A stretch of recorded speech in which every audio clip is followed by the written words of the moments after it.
SFI പ്രവർത്തകരെ ക്രൂരമായി മർദ്ദിച്ച് KSU MSF പ്രവർത്തകർ. നാദാപുരം ഗവൺമെന്റ് കോളേജിലെ വിദ്യാർത്ഥികളെയാണ് KSU MSF പ്രവർത്തകർ ആക്രമിച്ചത്. റംഷാദ്, നിഹാൽ എന്നിവരുടെ നേതൃത്വത്തിലാണ് ആക്രമണം നടന്നത്. വിവരങ്ങൾ നോക്കാം. PV ജോഷില തയ്യാറാക്കിയ റിപ്പോർട്ടിലേക്ക്. നാദാപുരം ഗവൺമെന്റ് കോളേജിലെ SFI പ്രവർത്തകരായ അക്ഷയ്, ഷാരോൺ എന്നിവർക്കു നേരെയാണ് MSF പ്രവർത്തകരും KSU പ്രവർത്തകരും ഇന്ന് ക്രൂരമായ ആക്രമണം നടത്തിയത്. നാദാപുരം ഗവൺമെന്റ് കോളേജിൽ ഹെൽപ്പ് ഡെസ്കുമായി ബന്ധപ്പെട്ട് പ്രവർത്തനങ്ങളിൽ ഏർപ്പെട്ടിരിക്കുന്ന SFI പ്രവർത്തകർക്ക് നേരെയായിരുന്നു ആക്രമണം നടത്തിയത്. UDSF പാനലിൽ നിന്ന് ഫൈനാൻസ് സെക്രട്ടറിയായി തെരഞ്ഞെടുക്കപ്പെട്ട റംഷാദ്, UDSF പ്രവർത്തകനായ നിഹാൽ എന്നിവരുടെ നേതൃത്വത്തിലായിരുന്നു ആക്രമണം നടന്നത്. വളരെ ക്രൂരമായ മർദ്ദനമാണ് ഉണ്ടായിട്ടുള്ളത് കോളേജ് അധികൃതർ. എന്നാൽ ഈ മർദ്ദിച്ച വിദ്യാർത്ഥികൾക്കെതിരെ യാതൊരു നടപടിയും സ്വീകരിച്ചിട്ടില്ല എന്നുള്ളതാണ് ശ്രദ്ധേയമായ മറ്റൊരു കാര്യം.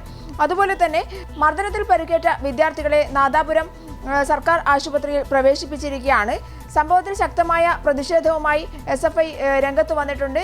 സംഭവത്തിൽ നിയമപരമായ നടപടികൾ സ്വീകരിക്കാനും SFI രംഗത്തെത്തിയിട്ടുണ്ട്.